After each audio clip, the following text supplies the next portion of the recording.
Hello everyone, welcome to the MCQ factory. हम लोग part 2 taxonomy लेकर आ गए हैं।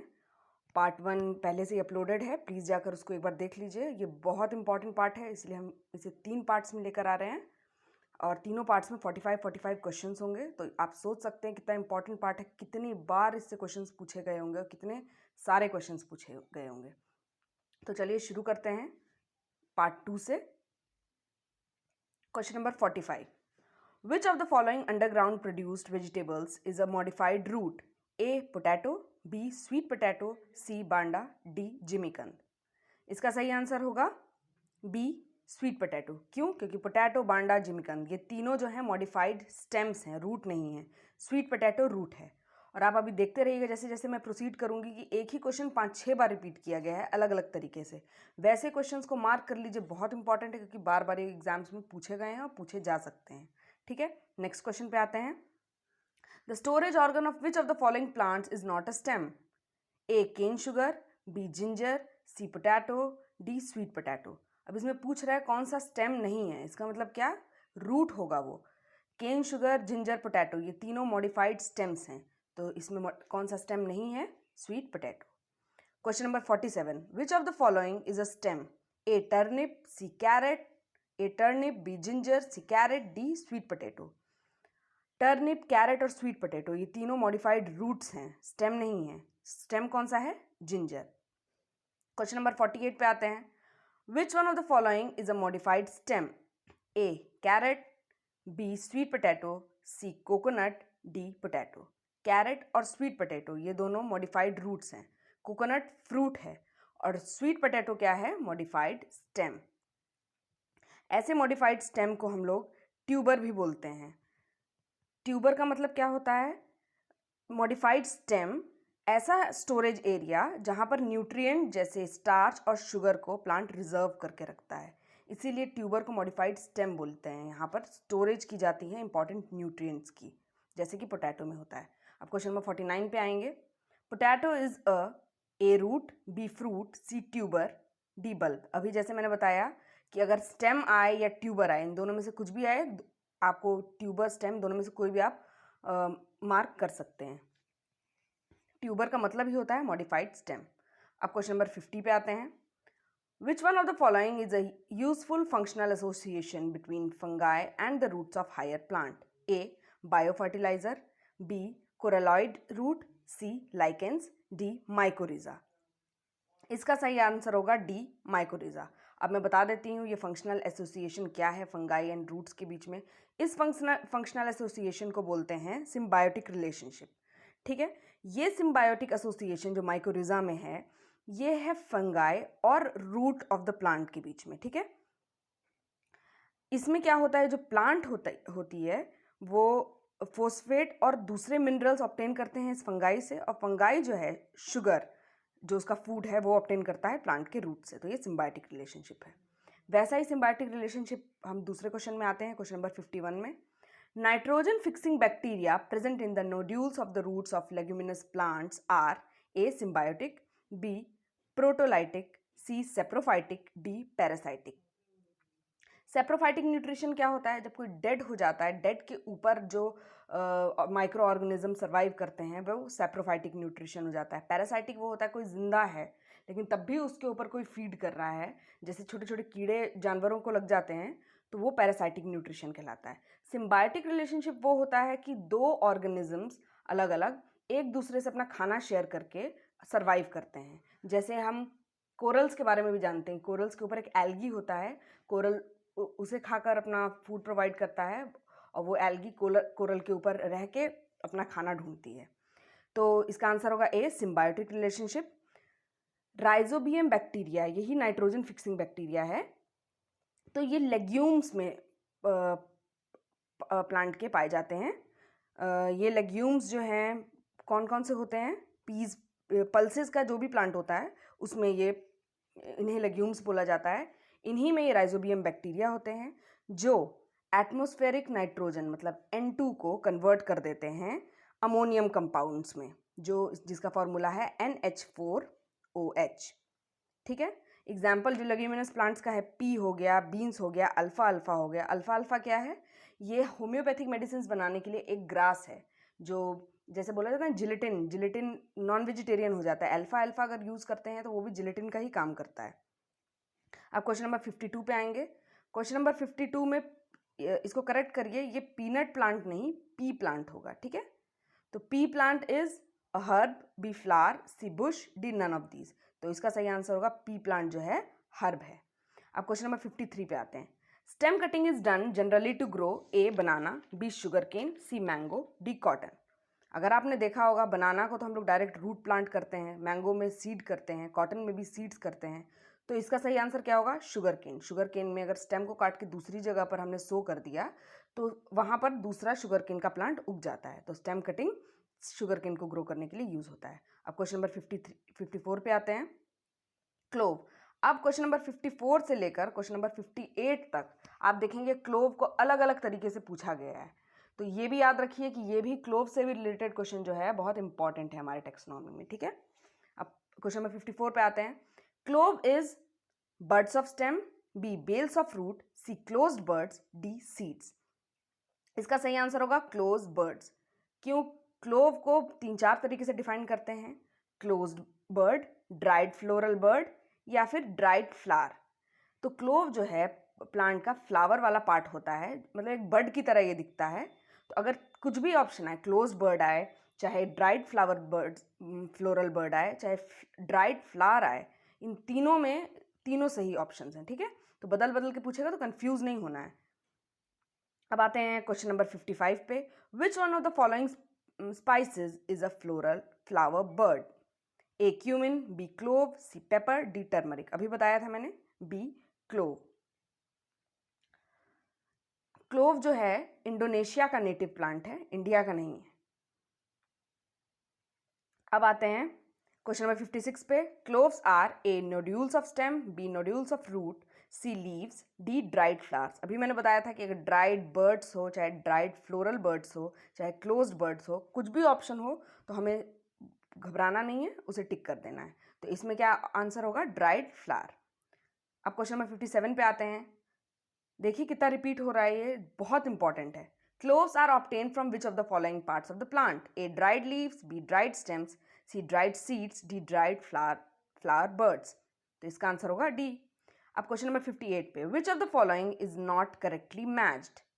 अब यहाँ आप देखेंगे कि यहाँ से 2-3 क्वेश्चन सैफरॉन से रिलेटेड है, वो बार बार रिपीट हो रहा है, तो उसको ध्यान से देखेंगे और इसको भी इंपॉर्टेंट मार्क करेंगे।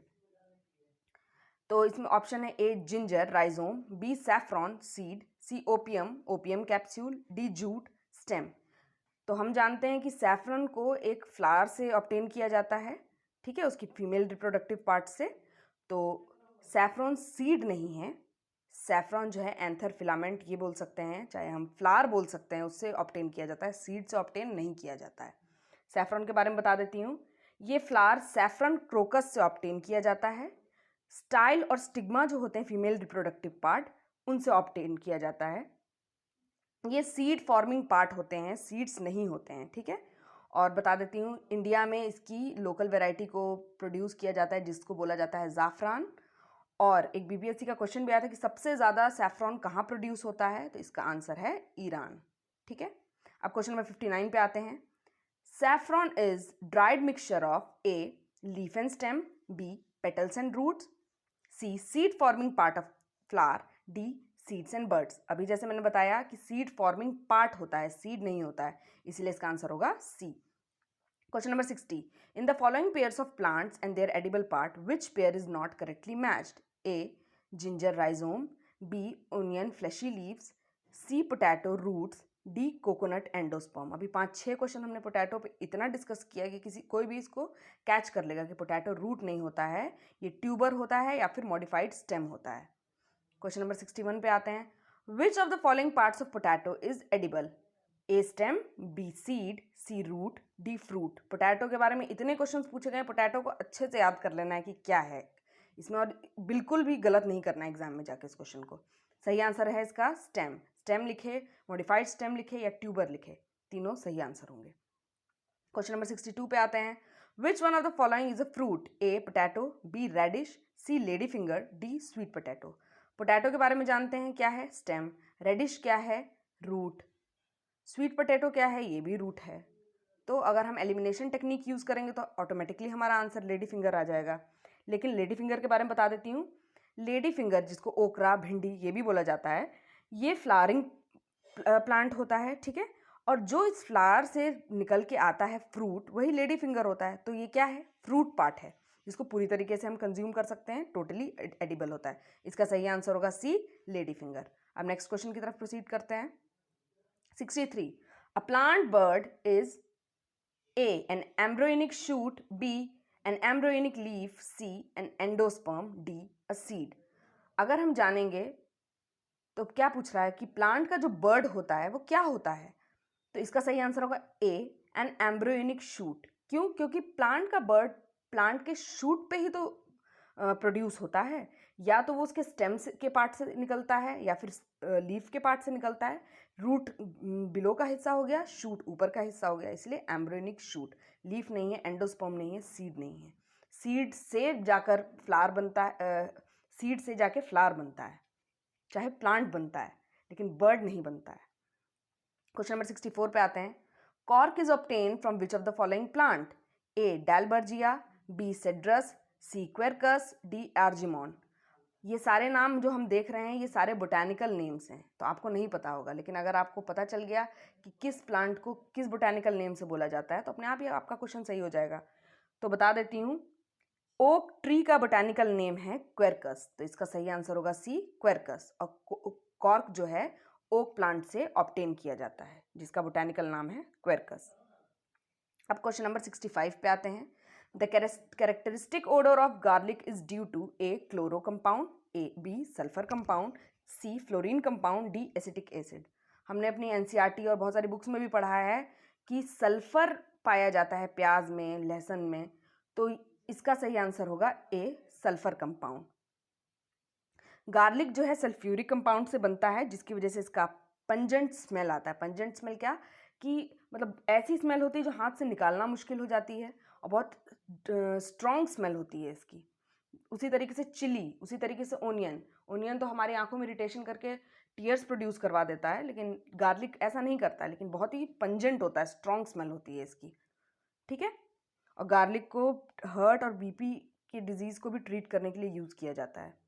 क्वेश्चन नंबर 66 पे आते हैं। Peeling of onion causes tears as onion releases what? A sulphonic acid, B sulphenic acid, C amino acid, D carbolic acid. Confuse नहीं होना है सल्फोनिक और सल्फेनिक में। इसका सही आंसर होगा B, sulphenic acid. Sulphenic acid क्या करता है? हमारी लैक्रिमल ग्लैंड्स को इरिटेट करता है, तब टीयर्स प्रोड्यूस होते हैं। तो इसलिए याद रखना है कि ओनियन क्या रिलीज करता है? Sulphenic acid. कभी कभी सल्फर भी होगा तो सल्फर को भी टिक कर सकते हैं, ठीक है।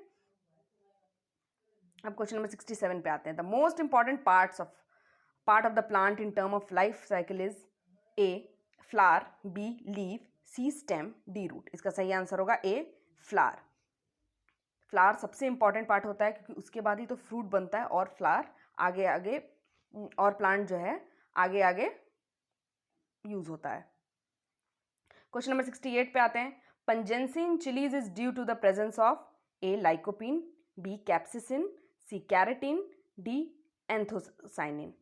इसका सही आंसर होगा बी, कैप्सिसिन। कैप्सिसिन का फॉर्मूला आपको बता देती हूँ, C18H27NO3। इतना बड़ा फॉर्मूला है इसका। चिली की जो पंजेंट स्मेल और हाई कलर है इसी कैप्सिसिन से आती है। ये भी बहुत इंपॉर्टेंट क्वेश्चन है, याद रखना है कि क्या इसमें पाया जाता है। जैसे जिंजर और गार्लिक, जैसे ओनियन और गार्लिक में सल्फर पाया जाता है, वैसे ही चिली में कैप्सिसिन पाया जाता है। ये बहुत स्ट्रॉन्ग होता है, चिली को जो तीखापन है वो प्रोवाइड करता है। क्वेश्चन नंबर 69 पे आते हैं। Red chillies are hot because these contain A ricin, B capsaicin, C arecoline, D caffeol. तो इसका सही आंसर होगा B, capsaicin. Question number 70। At which stage in its life cycle does the silkworm yield the fibre of commerce? Fibre of commerce क्या हुआ? Silk. Option है A egg, B larva, C pupa, D imago. तो अब बता देती हूँ कि silkworm की लाइफ साइकिल कैसी होती है। एग बनता है, फिर लार्वा बनता है, लार्वा एक इंसेक्ट की तरह होता है। फिर प्यूपा बनता है। प्यूपा तब बनता है जब लार्वा चारों तरफ से कोकून से खुद को सराउंड कर देता है। वही जो कोकून होता है वही सिल्क होता है, जिसको क्या कहते हैं बॉयल करके और उससे सिल्क एक्सट्रैक्ट कर लिया जाता है। और अगर प्यूपा डेवलप हो जाता है तो उसको इमेगो बोला जाता है, मतलब अडल्ट सिल्क वॉर्म। तो इसका सही आंसर होगा सी, प्यूपा। अगर एनसीईआरटी हमने पढ़ी हो, आप लोगों ने पढ़ी होगी, तो पता होगा कि इसका आंसर प्यूपा ही होना चाहिए। क्वेश्चन नंबर 71 पे आते हैं। Silkworm grows on A reetha leaves, B ficus leaves, C peach leaves, D mulberry leaves. सबको पता है शहतूत का पेड़ मतलब मलबेरी लीव्स। अब क्वेश्चन नंबर 72 पे आते हैं। क्यूनाइन, कुनैन भी इसको बोला जाता है, मलेरिया की दवा है ये, और इससे भी रिलेटेड बहुत सारे क्वेश्चंस यहाँ रिपीट हो रहे हैं, तो इसको भी इंपॉर्टेंट मार्क कर लीजिए। Quinine, which is a major drug for malaria, is obtained from A. angiosperm, B. bacteria, C. yeast, D. algae. अब मैं बता दूं कि क्विनाइन जो है सिंचोना प्लांट से ऑब्टेन होता है। ठीक है, सिंचोना के बार्क से ऑब्टेन होता है, उसकी छाल से, और उसी को यूज़ करके उसकी मेडिसिन बनाई जाती है मलेरिया की। तो वही उसी बार्क को अगर साइंटिफिक टर्म में यूज़ किया जाए, चाहे बोटानिकल टर्म में, तो उसको एंजियोस्पर्म बोला जाएगा। इसीलिए बार्क जो है उसका एंजियोस्पर्म है। तो इसका सही आंसर होगा एंजियोस्पर्म। क्वेश्चन नंबर 73 पे आते हैं। Quinine, the effective medicine in the treatment of malaria is extracted from, अभी मैंने बताया था, A bark of cinnamon, B bark of cinchona, C leaves of Ocimum, D bark of Acacia catechu. तो इसका answer होगा B, bark of cinchona. Question number 74, quinine used to treat malaria is obtained from which plant's part? Again same question. A leaf, B root, C bark, D flower. So of course bark. Question number 75. In which part of the cinchona plant quinine occurs naturally? अभी बताया था angiosperm बोल लीजिए, bark बोल लीजिए, उसकी छाल बोल लीजिए। तो इसका सही आंसर होगा डी, बार्क। उसी बार्क को बॉयल करके उससे क्विनाइन एक्सट्रैक्ट करते हैं, जो कड़वी मलेरिया की दवाई होती है, और जिससे मलेरिया को ट्रीट पहले किया जाता था। अभी तो सिंथेटिक ड्रग्स भी बन गए हैं और उनसे ही मलेरिया ट्रीट हो जाता है। वो सिंथेटिक ड्रग क्या है? क्लोरोकिन। क्लोरोकिन के बारे में आपने सुना होगा, हाइड्रोक्सी क्लोरोकिन के बारे में सुना होगा, जिसको पहले कोरोना की ट्रीटमेंट के लिए यूज़ किया जा रहा था। तो हम याद रख सकते हैं, जो सिंथेटिक ड्रग है मलेरिया की ट्रीटमेंट के लिए, उसको क्लोरोकिन बोला जाएगा। अब क्वेश्चन नंबर 76 पे आते हैं। The artether medicine which is used to cure malaria is obtained from A. seeded plant, B. fungus, C. bacteria, D. algae. इसका सही आंसर होगा A. seeded plant। मतलब एक क्यूनाइन भी होता है और एक आरिथर मेडिसिन भी होता है जो मलेरिया को क्योर करने के लिए यूज़ किया जाता है। वो किसी बार्क से नहीं ऑब्टेंड होता है, एक प्लांट के सीड से ऑब्टेंड होता है। ठीक है, अब क्वेश्चन नंबर 71 पे आते हैं। The drug obtain from the bark of cinchona was used for treating malaria. The synthetic drug which replaced the natural product is A. chloromycetin, B. chloroquine, C. tetracycline, D. ampicillin. तो इसका सही answer होगा B, chloroquine. अभी मैंने बताया था। अब question number 78 पे आते हैं। Which one of the following groups of organism has significance in diagnosing the death by drowning? A. Lichens, B. Protozoa, C. Cyanobacteria, D. Diatoms. तो इसका सही आंसर होगा डी, डायटोम्स। डायटोम्स अब क्या हैं? डायटोम्स वो ऑर्गेनिज्म हैं, एक तरह की ये एल्गी हैं, जो मैरीन एनवायरनमेंट में, ह्यूमिड प्लेस में, एक्वाटिक एनवायरनमेंट में पाए जाते हैं।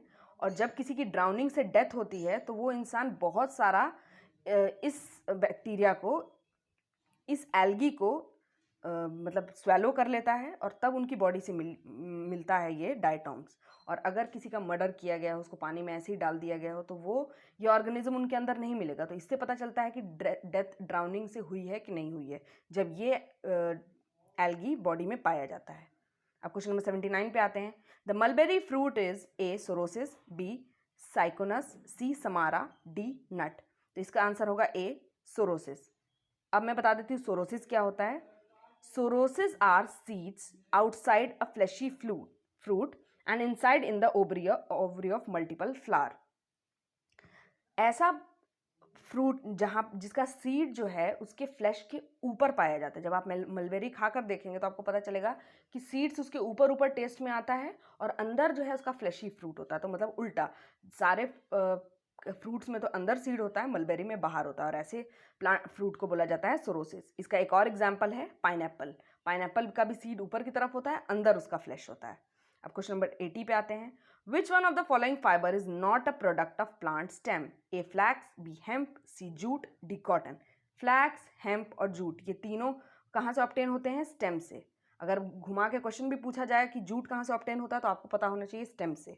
और कॉटन कहाँ से ऑब्टेन होता है?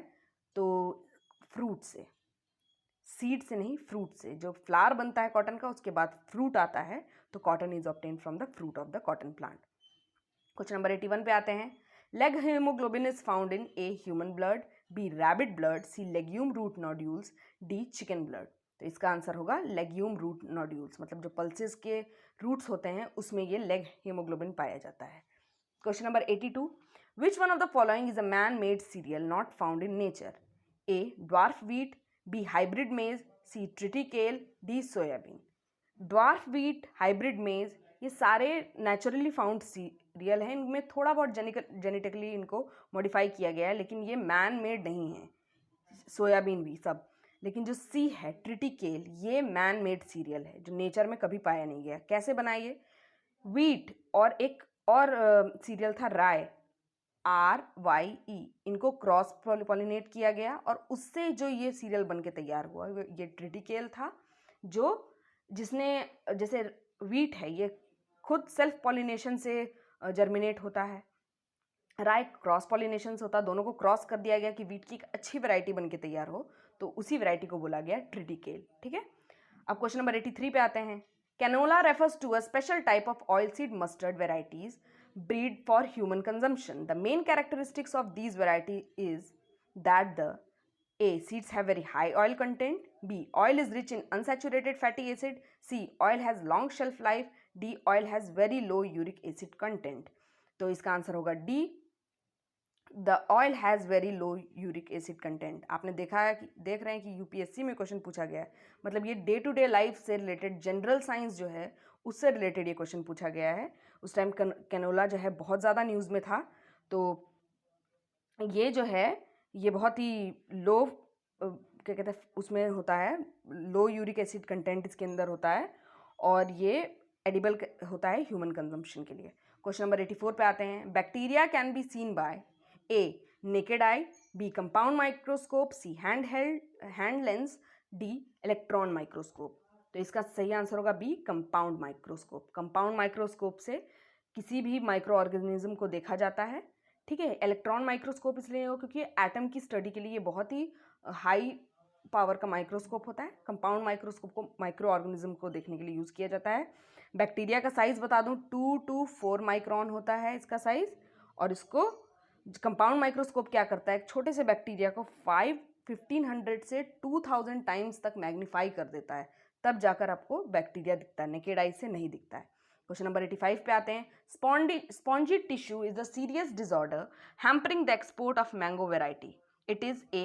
Alfonso, B. Dasheri, C. Neelam, D. Langra. ये चारों मैंगो की वेराइटीज़ हैं और किसमें स्पॉन्जी टिश्यू डिसऑर्डर आया था जिसकी वजह से उसका एक्सपोर्ट नहीं हो पाया था, तो उसका आंसर है अल्फोंसो मैंगो, जो महाराष्ट्र में पाया जाता है।